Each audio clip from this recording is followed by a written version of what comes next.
या व्हिडिओमध्ये आपण surface tension is equal to surface energy हे पाहणार आहोत. विद्यार्थ्यांनो, सरफेस एनर्जी आणि सरफेस टेन्शन या दोन्ही कॉन्सेप्ट लिक्विडच्या रिलेटेड आहेत. So let's start about the concept that we can actually show the equation surface tension is equal to surface energy. त्यासाठी आपण सगळ्यात महत्त्वाची गोष्ट म्हणजे एक तारेची फ्रेम घेतलेली आहे. दिसते तुम्हाला इथे PQRS. Actually P', P, S आणि S' अशी मोठी फ्रेम आहे आणि ही क्लोज नाही आहे बघा. P पासून ते P' पर्यंत, P पासून ते S पर्यंत आणि S पासून ते S' पर्यंत. याचा अर्थ P' आणि S' अशा दोन लाईननी जोडलेली अशी एक तारेची फ्रेम आहे जी एक बाजूने उघडी आहे आणि त्याच्या आतमध्ये QR ही QR नावाची तार आहे जी फ्रीली सस्पेंडेड आहे, जी आत आणि बाहेर अगदी आरामात मागे पुढे करता येऊ शकते. म्हणजे ही जी मधली PQRS फ्रेम आहे ती आपण छोटी मोठी करू शकतो ही QR तार अशी मागे पुढे करून. ओके. आणि P' पासून ते S' मधलं डिस्टन्स आहे कॅपिटल L, ही लेंथ आहे. ओके. आणि R पासून ते R' पर्यंत आणि Q पासून ते Q' पर्यंतचा हा जो मधला भाग आहे डॉटेड लाईनचा तो काय आहे ते आपण पाहणार आहोत. सध्या फक्त इतकंच लक्षात ठेवायचं आहे, P', PS, S' अशी एक ओपन फ्रेम आहे. So let's talk. Consider the rectangular frame P', S', P', S', rectangular frame with the wire. ही वायरची बनवलेली एक फ्रेम आहे. Okay. It is fitted with the movable arm QR. बघा इथे QR नावाचा एक मुव्हेबल तार आहे, त्याला आपण मुव्हेबल आर्म असं म्हणतो आणि जो या टाईपने मागे पुढे आपल्याला सरकवता येतो. ओके. अगदी इझिली फ्रीली सस्पेंडेड आहे असं समजून चला. Okay. It is fitted with movable arm QR as per the figure, जसं डायग्राममध्ये दाखवलं आहे त्याप्रमाणे. Bye holding the frame horizontal. आता ही जी फ्रेम आहे ही हॉरिझॉन्टल पकडलेली आहे. जर मी हिला व्हर्टिकल पकडली तर ही तार खाली तरी जाईल नाही तर बाहेर तरी जाईल.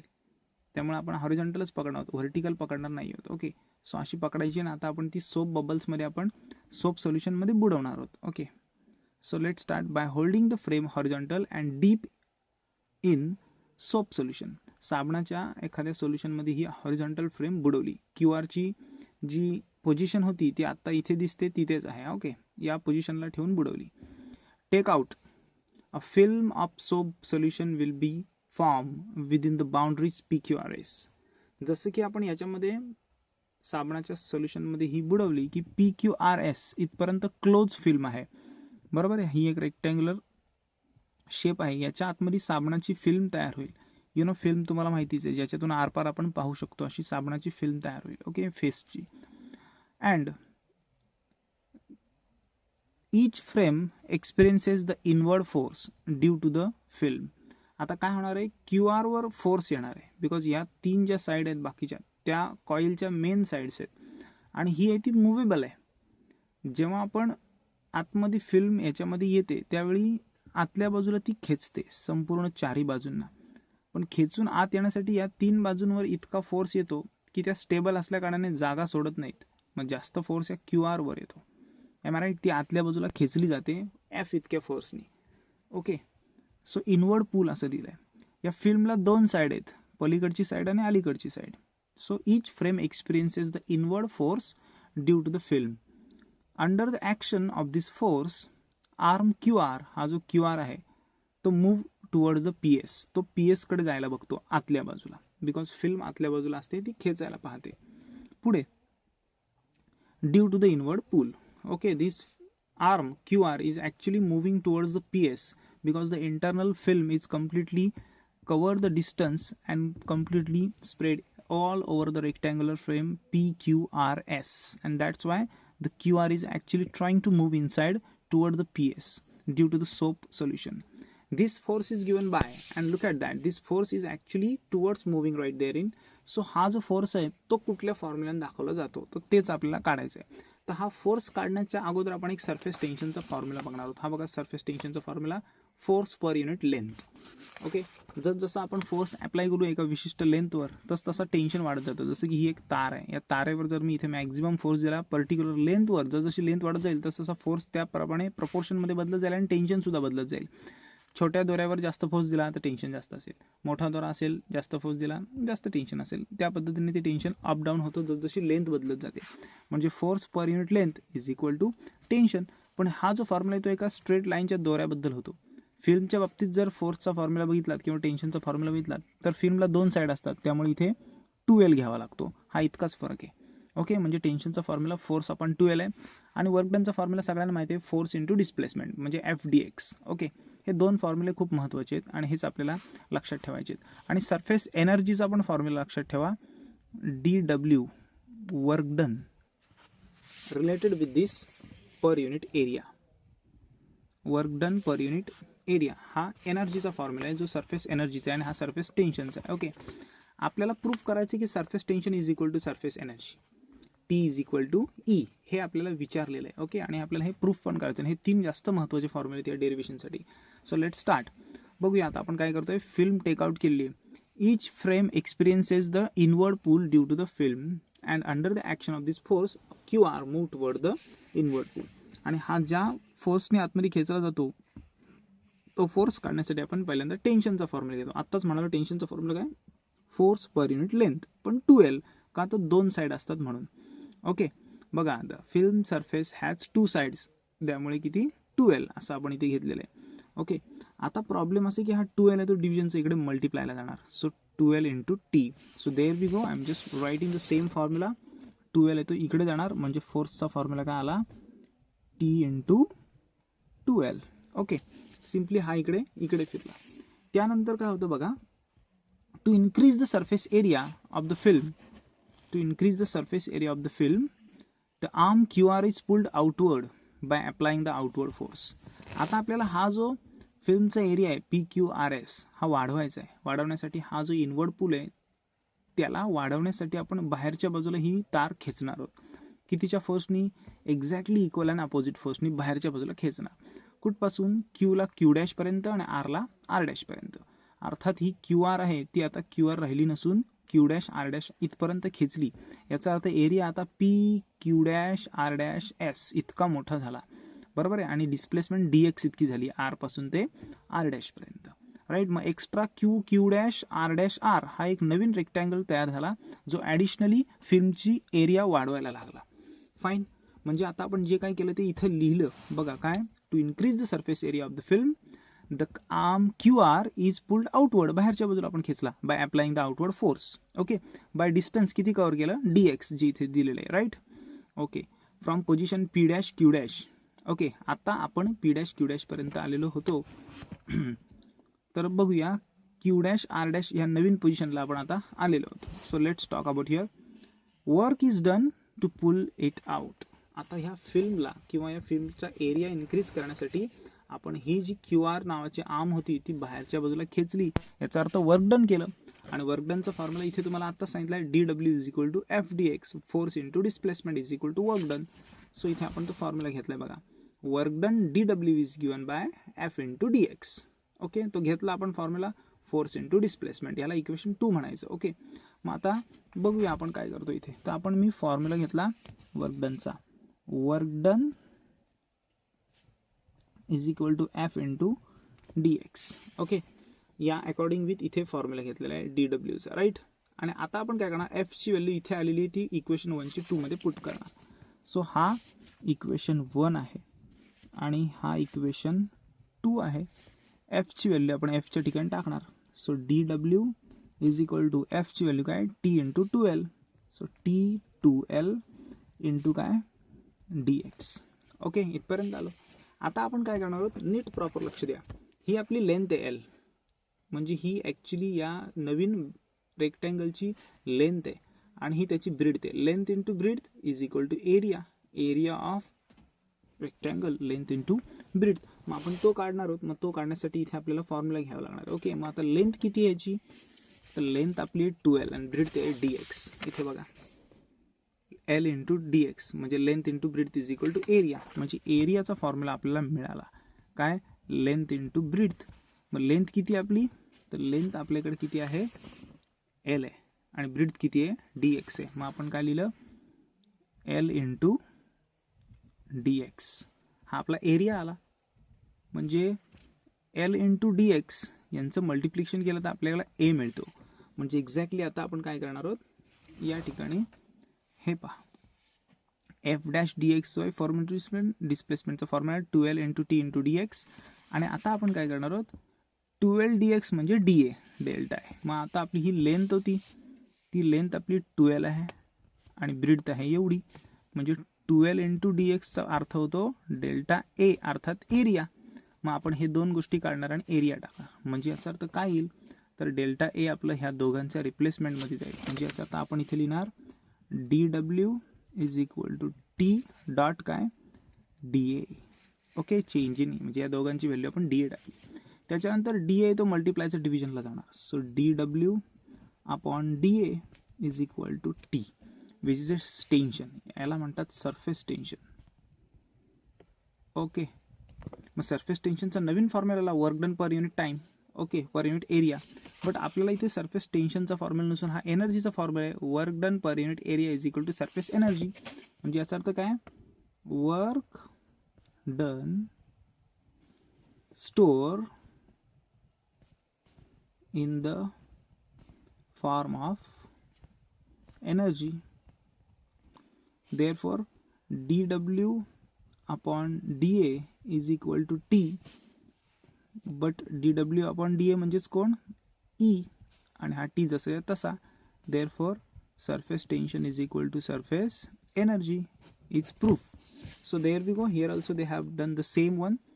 या दोघांची व्हॅल्यू आपण काय टाकलेली आहे, dA टाकलेली, ही बघा इथे टाकली, आणि dA मल्टिप्लायचा डिव्हिजनला आला. म्हणजे dw upon dA is equal to T.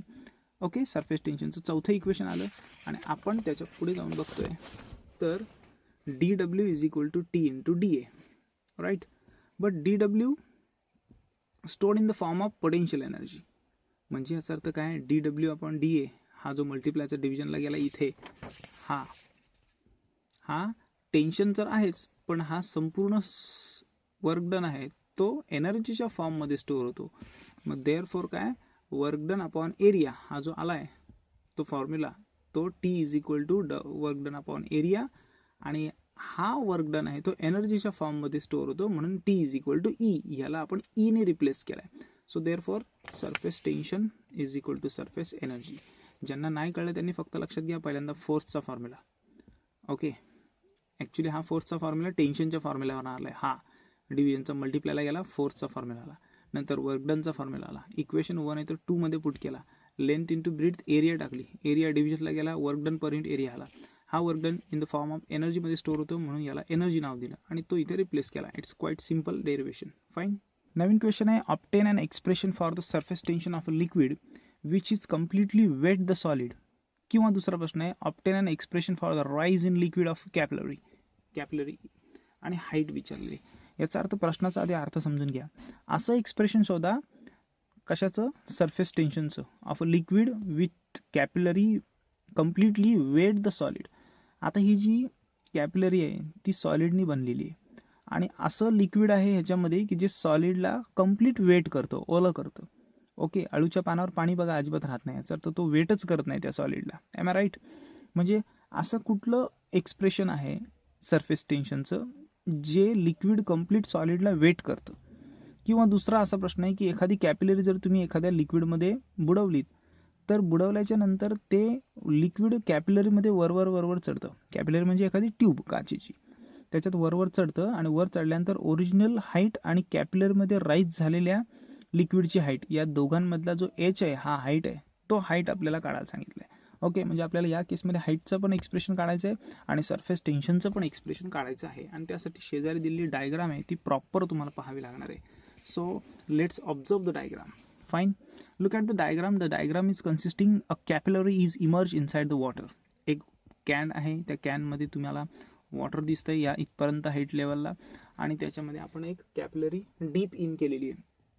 आता कॅपिलरी डीप इन झालेली आहे, आपण काय करणार आहोत, या कॅपिलरीला विशिष्ट अंतरापर्यंत खाली बुडवलेली आहे आणि बुडवल्यामुळं आतमधल्या लेवलला काही ठिकाणी काही थोड्या अंतरावर लिक्विड राईज झाला. आता या कॅपिलरीची रेडियस आहे ती आर आहे. ही बघा, ही आर आणि ही आर दाखवलेली आहे. हा त्याचा मिड पॉईंट आहे. आणि असं झालं आहे की या कॅपिलरीमध्ये चढलेलं हे जे पाणी आहे त्या पाण्यावर येणारा फोर्स आहे त्या फोर्सला 2 कॉम्पोनंटमध्ये रिझॉल्व्ह केलं जातं. ओके. आणि टेन्शनला अर्थात या पाण्यावर असणाऱ्या सरफेस टेन्शनच्या प्रॉपर्टीला सुद्धा 2 कॉम्पोनंटमध्ये रिझॉल्व्ह केलं जातं. आता जे फोर्सेस आहेत ते एफ साइन थिटा आणि एफ कॉस थिटामध्ये रिझॉल्व्ह केले जातात. ओके. आणि टेन्शन जो आहे तो टेन्शनसुद्धा टी साइन थिटा आणि टी कॉसमध्ये रिझॉल्व्ह केलं जातं. तर या ठिकाणी अगोदर आपण डायग्राममध्ये असं बघणार आहोत की हा बघा एफ, हे जे एफ टी आहेत हे 2 फोर्स आहेत आणि हा एफ टी आहे तो इकडे आहे. म्हणजे फोर्सेस कुठे कुठे रिझॉल्व्ह झालेत ना ते आता आपण बघणार आहोत. ओके. या ठिकाणी सुद्धा एफ टी साइन थिटा आहे, एफ टी साइन थिटा आणि इकडे एफ कॉस थिटा अर्थात फोर्स आहे. आणि या दोघांच्या मध्ये हा टँजेन्शियल फोर्स आहे. एफ टी आणि एफ टी म्हणजे टँजेन्शियल फोर्स. आता ही डायग्राम नक्की कशी आहे ती आपण प्रॅक्टिकली इथे बघणार आहोत. Okay. So let's talk about the diagram. ही आहे कॅपिलरी, राईट. या कॅपिलरीच्या एवढ्या लेवलला पाणी चढलेलं आहे ज्याचा सेंटर पॉईंट हा आहे आणि ही रेडियस त्याची आर आहे. ओके. या लेवलपर्यंत जर पाणी चढलं असेल तर ओरिजिनल लेवल समजून चला इतकी आहे. ओके. आणि या लेवलपासून ते या लेवलपर्यंत पाणी हाईट एच इतकं वर चढलं आहे असं समजून चला. आणि हा आपला काय आहे, कॅन आहे. Fine, it's quite easy.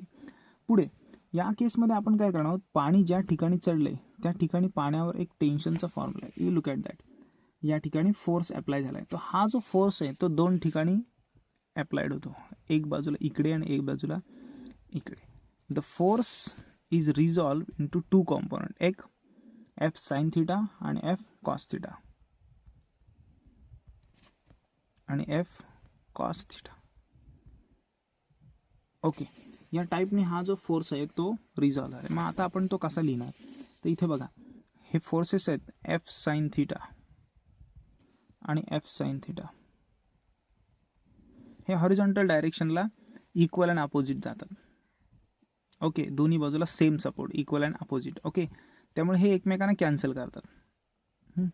आणि खालच्या बाजूला पाणी जाण्याचा संबंध येतच नाही बिकॉज आपण वरच्या बाजूनी फोर्स देतो आणि पाण्याची हाईट वरच्या बाजूला वाढत जाते. म्हणजे याचा अर्थ लिक्विड राईज होण्यासाठी इथे एक फोर्स आहे आणि इथे एक फोर्स आहे ज्या बाजूनी कोणी अपोज करत नाही. म्हणजे हा जो फोर्स आहे तो एफ कॉस थिटा आहे आणि हा एफ कॉस थिटा आहे. ओके. म्हणजे फोर्स 2 कॉम्पोनंटमध्ये रिझॉल्व्ह झाले. एफ साइन थिटा उजवीकडे डावीकडे इक्वल अँड अपोजिट बॅलन्स होतात, कॅन्सल करतात एकमेकांना आणि पाण्याला वर चढण्यासाठी मदत करतात.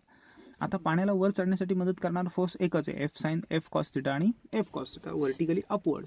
म्हणजे याचा अर्थ आपलं पहिलं वाक्य सगळ्यात महत्त्वाचं असणार आहे जे आपण आता स्टार्टअप करणार आहोत. Okay. Let's see. When the glass capillary tube is dip into the liquid, ज्यावेळी अशा प्रकारची कॅपिलरी आपण लिक्विडमध्ये डीप करतो, it rises in the capillary. मग लिक्विड काय करतं, आतमध्ये राईज होतं.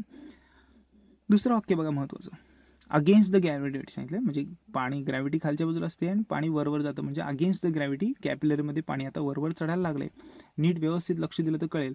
हा एक पाण्याचा कॅन आहे, त्याच्यामध्ये तुम्ही एक काचेची नळी घेतली, सरळ सरळ बुडवली, दिसतंय तुमच्या डोळ्यासमोर पाणी वरवर चाललंय. ओके. Hence the weight of the liquid column must be equal to the opposite to the component of the force due to surface tension and point of contact. या वाक्याचा अर्थ बघा, दुसऱ्या वाक्याचा पूर्ण अर्थ बघा. Hence the weight of the liquid म्हणजे पाण्याचं वजन काय म्हणतंय, must be equal to the opposite to the component of the force due to the surface tension. सांगितलंय की या पाण्याचं वजन जेवढं वरती चढलंय ना, हे एवढं पाण्याचं वजन आहे ह्या त्यासाठी लागणाऱ्या फोर्सला इक्वल असणार आहे. अर्थात त्यांनी इतकाच फोर्स लावला जितकं पाणी वर गेला, किंवा जितकं पाणी वर गेलं तितकाच त्याच्यावर काय लागला, फोर्स लागला. आता पाणी वर जाण्यासाठी एकच फोर्स जबाबदार आहे, F T cos theta. Sine theta एकमेकांना सपोर्ट करतात आणि बॅलन्स करतात, रिजेक्ट होतात. बरोबर आहे. म्हणजे पाणी वर जाण्यासाठी लागणारा फोर्स आहे F T cos theta, tangential force cos theta, vertically upward, जो पाण्याला वर नेतो, पण तितकाच नेतो जितकी त्याच्यामध्ये हाईटनी पाणी राईज झालेलं आहे. आता हाईटपासून एवढं पाणी इतकंच राईज झालं आहे, म्हणजे एवढ्या पाण्याचा weight is equal to exactly तेवढा फोर्स. ओके, हा जर फोर्स जास्त लावला असता तर पाणी जास्त वर गेलं असतं, म्हणजे फोर्सच्या प्रमाणात पाणी याच्या आतमध्ये वरवर चढणार आहे, एवढं कळलंय तुम्हाला. म्हणजे आतमध्ये राईज झालेल्या पाण्याचं वेट हे या फोर्सला इक्वल असतं, एवढं लक्षात ठेवायचं. हे झालं दुसरं वाक्य. वाक्य नंबर 3 बघा, लेंथ ऑफ द लिक्विड, या पाण्याची लेंथ आतल्या inside the capillary in contact is equal to circumference. त्यांनी असं सांगितलंय की length of the liquid inside the capillary in contact, आतमध्ये कॅपिलरीच्या आतमध्ये जे पाणी चढलंय ते एका पर्टिक्युलर, या बघा एवढ्या सर्कम्फरन्सने आलं, आणि सर्कम्फरन्सचा फॉर्म्युला किती असतो, 2πr असतो. ओके, आता आतल्या सर्कम्फरन्सला म्हणजे त्या कॅपिलरीच्या सर्कम्फरन्सला एक सर्कल आहे, त्या सर्कलची रेडियस किती आहे, आर आहे. रेडियस ऑफ कॅपिलरी ट्यूबची रेडियस आर आहे. हाईट ऑफ लिक्विड लेवल एचनी कन्सिडर केलेली आहे. T is a surface tension of liquid, rho म्हणजे त्या लिक्विडची डेन्सिटी, जी म्हणजे ॲसोलेशन ड्यू टू ग्रॅव्हिटी, आणि FT म्हणजे टँजेन्शियल फोर्स. या सगळ्या गोष्टी आपण इथे बरोबर मेन्शन आउट केलेल्या आहेत. याच्यामध्ये डायग्राममध्ये काही खास नाही, फक्त पाण्याची लेवल H दाखवा, कॅपिलरीची रेडियस R दाखवा, F साइन थिटा बॅलन्स करतात, horizontal direction, F cos theta वरच्या बाजूला बॅलन्स करतो एकटा, जो जबाबदार असतो पाण्याची हाईट वाढवायला, आणि या ठिकाणी फक्त थिटा दाखवायचे, कारण या दोघांच्या मधला जाणारा हे टेंजेन्शियल फोर्स आहे, ना वरती ना खाली, आडवा. ओके, आणि याच्यामुळेच तर पाणी वर जाण्यासाठी मदत होते. आता पुढे पाहूया. Next, there are 2 forces acting on the liquid. आत्ताच सांगितलं लिक्विडवर 2 फोर्स ॲक्ट होतात, एक FT sine theta along the horizontal direction, डावीकडे आणि उजवीकडे FT साइन थिटा आपण आधीच पाहिले. नंतर कुठे ॲक्ट होतो, FT sine theta along the horizontal direction on the wall of the capillary, कॅपिलरीच्या वॉलवर आहे ना, या इकडच्या उभ्या 2 वॉल आहेत त्यांच्यावर FT साइन थिटा ॲक्ट होतो. And F cos theta, actually हे जे वॉलवर रिस्पॉन्सिबल असतात, जे वॉलवर ॲक्ट होतात, which are not responsible to rise the liquid, आडव्या बाजूला जे फोर्स देतात ना हॉरिझॉन्टल डायरेक्शनचे फोर्स, F साइन थिटा, यांच्यामुळे पाणी वाढत नाही, यांच्यामुळे पाणी फक्त सपोर्टिव्ह राहतं. याचा अर्थ हाईट वाढवण्यासाठी F साइन थिटा जबाबदार नाही, असं क्लिअर लिहिले बघा इथे. Which are not responsible to rise the liquid in vertical direction. मग व्हर्टिकल डायरेक्शनला कोण जबाबदार आहे, तर FT cos theta act vertically upward which causes the rise of liquid column, ज्याच्यामुळे पाणी वर जाण्यासाठी मदत होते, लिक्विड कॉलम वाढण्यासाठी, rise in liquid column in capillary. So total vertical force acting on the column. मग व्हर्टिकल फोर्स वर जाण्यासाठी त्या कॉलमवर किती फोर्स ॲक्ट होतो, तो त्याचा एक स्पेसिफाईड फॉर्म्युला दिला आहे बघा. काय दिलाय, फोर्स पर युनिट लेंथ म्हणजे टेन्शन इंटू सर्कम्फरन्स. ओके, मग आता आपण तो फॉर्म्युला लिहितोय, force per unit length into circumference म्हणजे total vertical force. Okay, so let's talk about here total vertical force F. म्हणजे काय सांगितलंय, force per unit length. So force per unit length आणि इंटू काय, force per unit length into circumference म्हणजे 2πr. Okay, या टाईपने आपण हा फॉर्म्युला लिहिला, force per unit length into circumference 2πr. Okay, या केसमध्ये बघा आता काय झालेलं आहे, direction is cos theta, direction cos theta आहे. मग आपण इथे काय करणार आहोत, स्पेसिफिकेशन आहे फोर्स पर युनिट 2L म्हणजे टेन्शन. म्हणजे आता आपल्याला एक गोष्ट कळलेली आहे की फोर्स अपॉन 2L हा टेन्शनचा फॉर्म्युला, आपण इथे लिहिला T आणि इथे लिहिला 2πr, म्हणजे हा आपला ॲक्च्युली फोर्स आला. पण ह्याचं डायरेक्शन कोणत्या अँगलला आहे, तर इथे सांगितलं आहे F कॉस थिटा, राईट ना, कॉस थिटा जबाबदार आहे. मग आपण याला काय लिहिणार, the direction is cos theta, म्हणून या फॉर्म्युलाला आपण कॉस थिटा जोडणार, T कॉस थिटा आणि 2πr. So there we go, हाच formula F is equal to T cos theta dot 2πr, हा ॲक्च्युली फोर्स आला. ओके, याला आपण इक्वेशन 1 म्हणणार आहोत. या डेरिव्हेशनमध्ये कन्फ्यूज होण्यासारखं काहीच नाही, याच्यामध्ये फक्त इतकंच आहे की राईज होण्यासाठी कुठला फोर्स जबाबदार आहे, F cos theta. Total vertical force माहिती नाही आहे, म्हणून तो काढण्यासाठी आपण फॉर्म्युला टाकला टेन्शन इंटू सर्कम्फरन्स.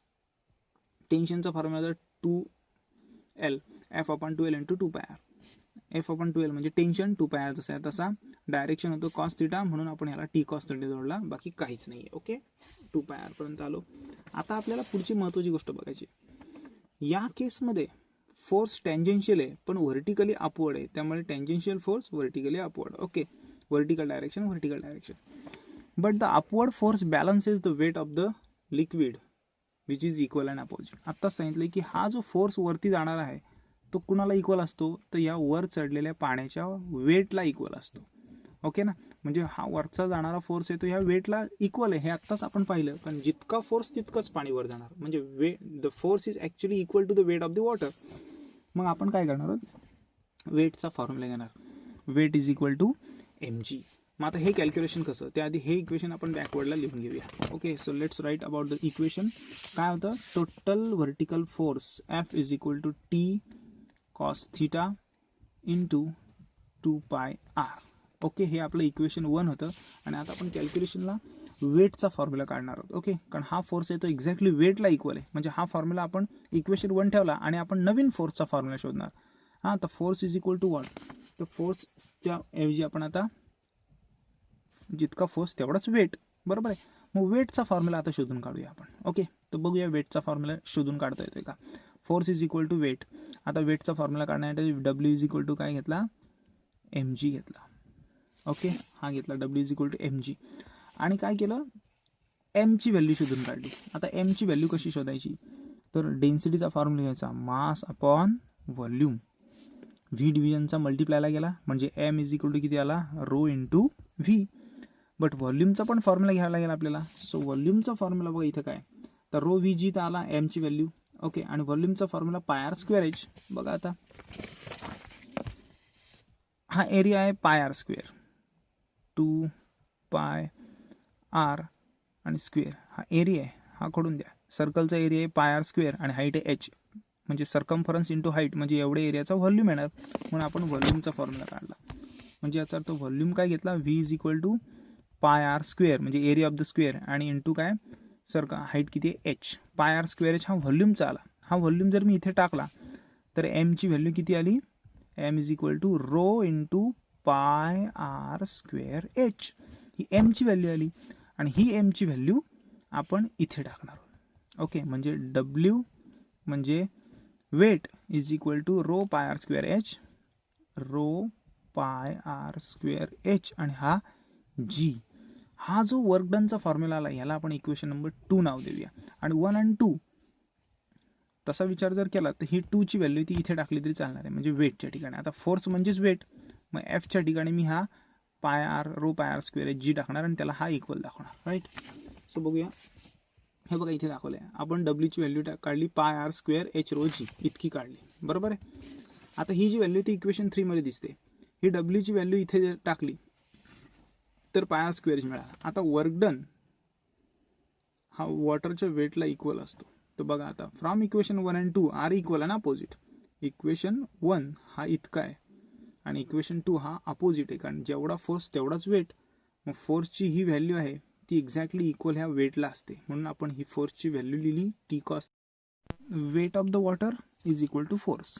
इतका फोर्स आपण लावणार तितक्याच वजनाचं पाणी कॅपिलरीमध्ये वर जाणार.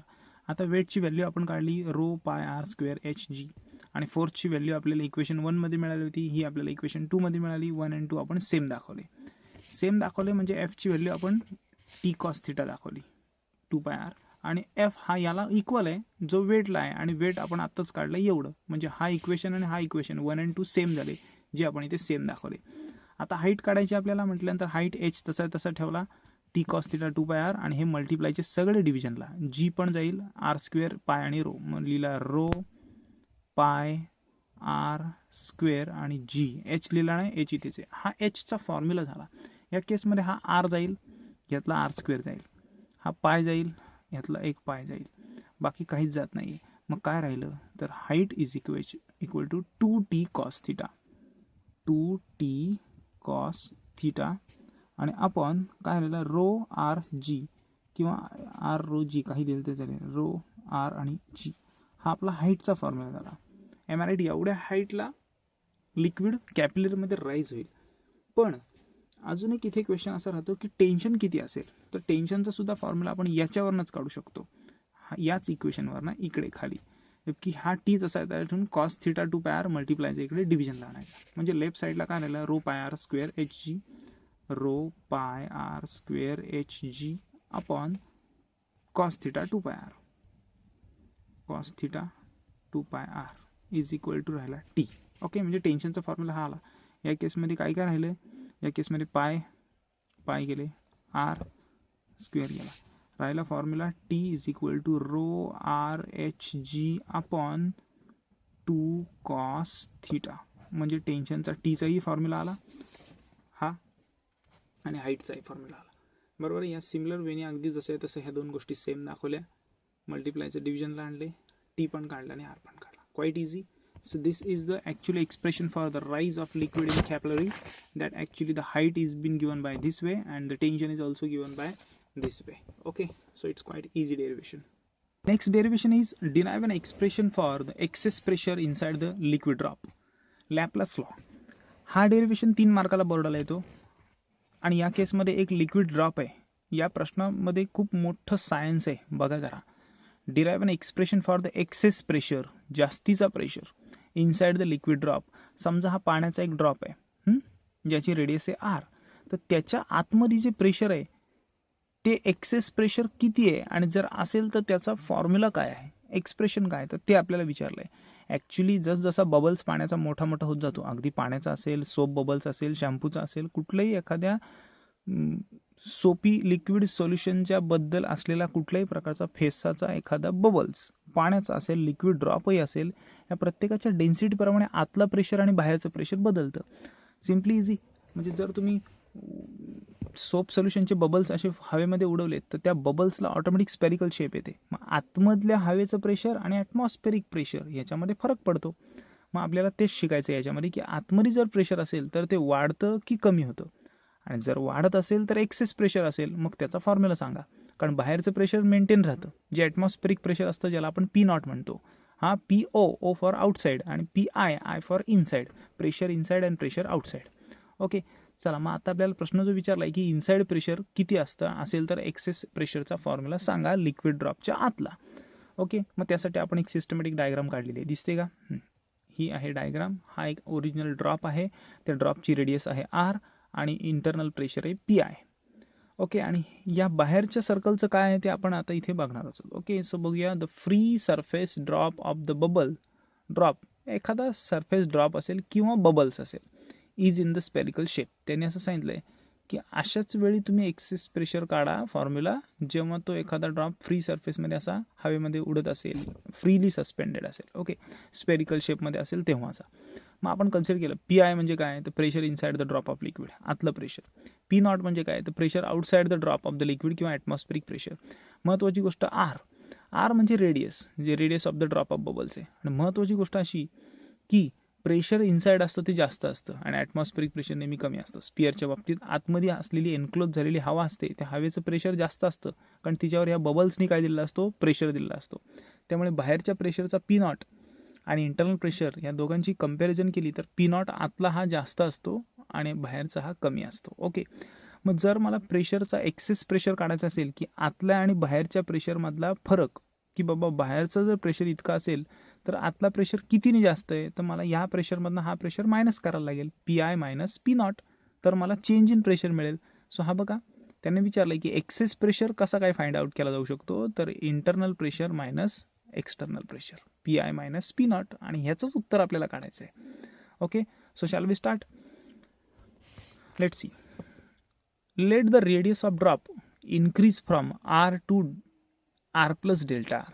आता हा काय प्रकार आहे ते आधी बघा. आपण कन्सिडर करायचं की हा जो सोप बबलचा एक ड्रॉप आहे, ह्या ड्रॉपच्या भोवती एक इमॅजिनरी बबल्स आहे असं समजून चालायचं. बाजूला एक मोठा स्पियर आहे, त्या स्पियरची रेडियस आहे ना ती आरपासून मोठी झालेली आहे, आरपासून ते खूप मोठी झाली. म्हणजे या आरमध्ये काय ॲड झाला, डेल्टा आर झाला. म्हणजे ओरिजिनल रेडियस आणि न्यू रेडियस, आणि न्यू रेडियसमधनं ओरिजिनल रेडियस मायनस केली तर डेल्टा आर येतो, चेंज इन रेडियस. ओके, म्हणजे हा फरक आहे जुन्या आणि नव्या रेडियसमधला. म्हणजे मोठी रेडियस मी जर समजा कॅपिटल आर दाखवली तर capital R minus small R is equal to delta R. म्हणजे याचा अर्थ नवीन बबलची रेडियस किती आहे, तर आर प्लस डेल्टा आर इतकी आहे. आरमध्ये काय ॲड करावं लागेल आपल्याला, डेल्टा आर ॲड करावे लागेल. So R plus delta R is equal to new radius. म्हणजे आधीची जी रेडियस होती ती आर होती आणि आरवरनं ती आता इन्क्रीज होऊन आर प्लस डेल्टा आर इतकी झाली. ओके, पटतंय सगळ्यांना. So the inside pressure P I remain constant. आता प्रश्न असा आहे की बबलची रेडियस वाढली पण आतलं प्रेशर मात्र बदललं नाही, पी आयच आहे, कॉन्स्टंट आहे, ते काय बदलत नाही आहे. Okay fine. So let start the derivation. आणि आता आपण काय करणार आहोत, आन्सरला स्टार्ट करतोय. बघा जरा, सगळ्यात आधी आपण initial area of the sphere, म्हणजे जेव्हा स्पियर आपला छोटा होता तेव्हा त्याचा एरियाचा फॉर्म्युला टाकला A1. आता एरिया गोलाकार स्पियरचा एरिया आहे 4πr². हा झाला पहिला एरिया.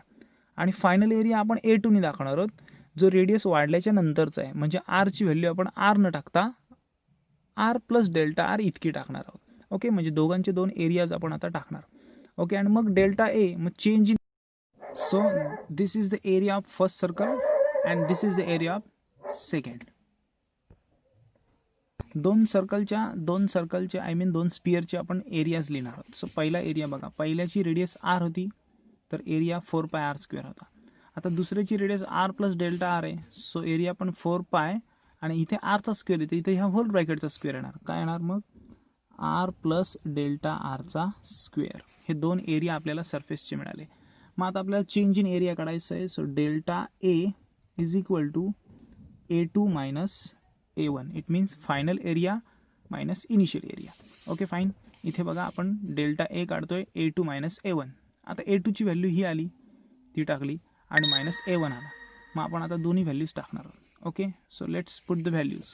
ओके, A2ची व्हॅल्यू ही टाकतो बघा आता मी, 4π into bracket R plus delta आरचा स्क्वेअर आणि मायनस 4πr².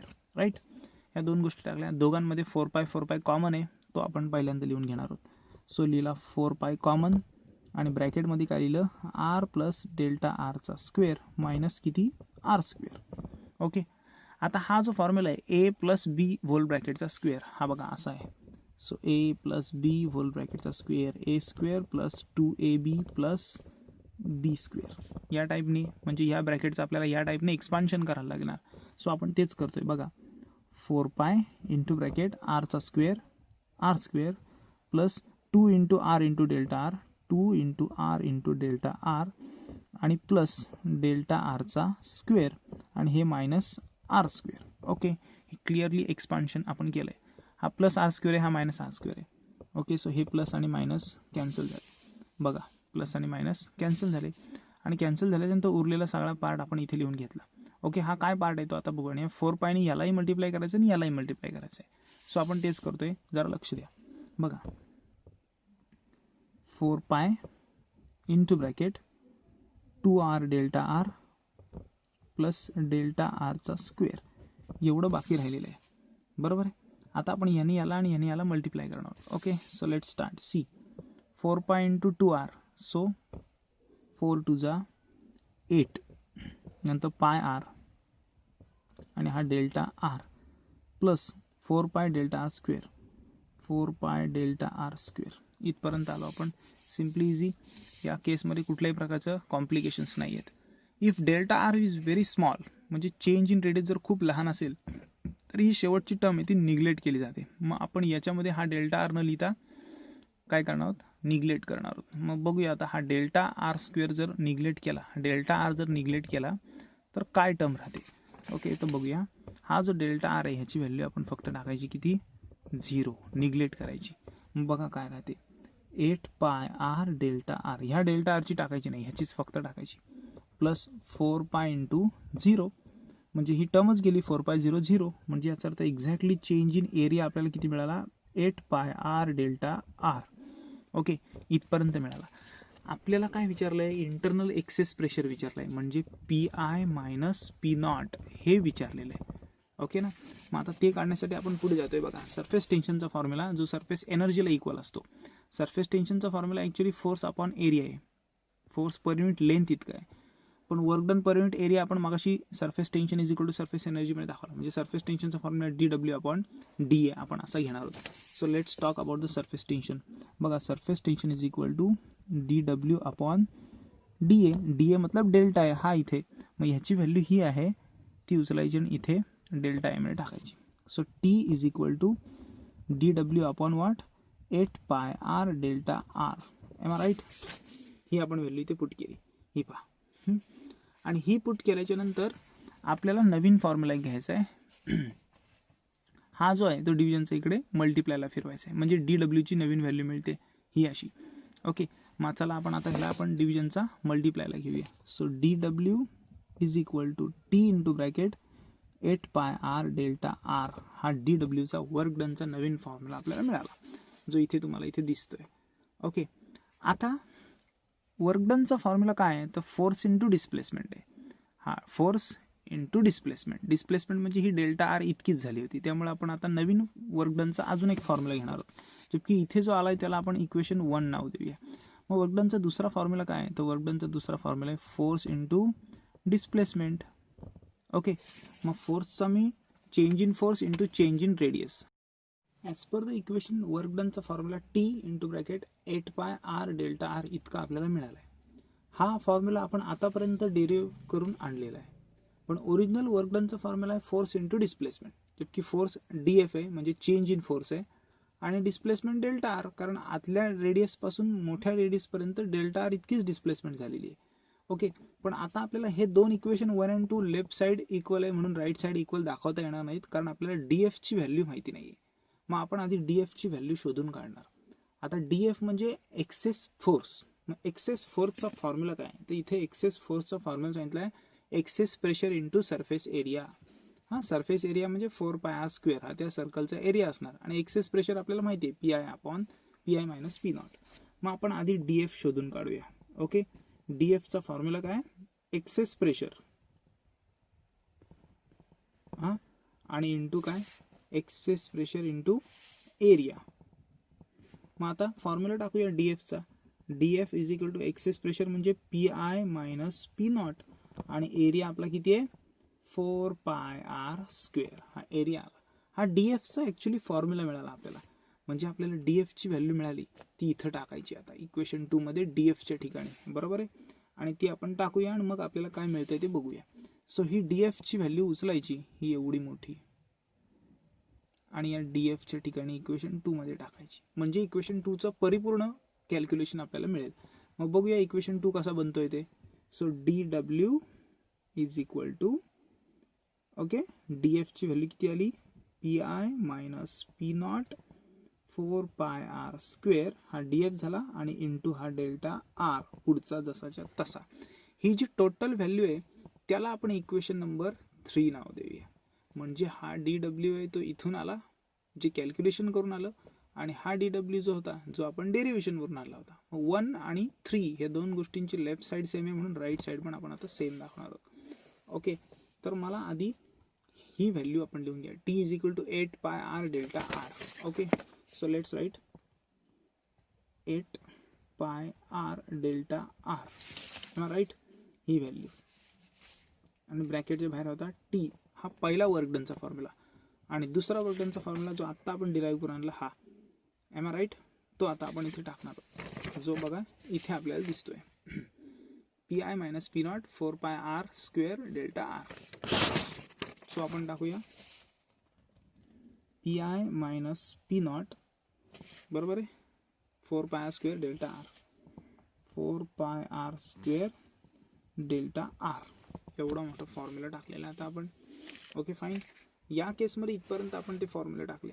आता आपल्याला काय करायचं आहे, हा जो सगळा भाग आहे तो मल्टिप्लायचं डिव्हिजनला आणायचा, कारण आपल्याला हेच उत्तर काढायचं आहे. मग हे मल्टिप्लायचं डिव्हिजन आलं T 8 pi R delta R upon 4 pi R square delta R is equal to PI minus P0, ज्याचं आपल्याला आन्सर पाहिजे होतं ते मिळालं.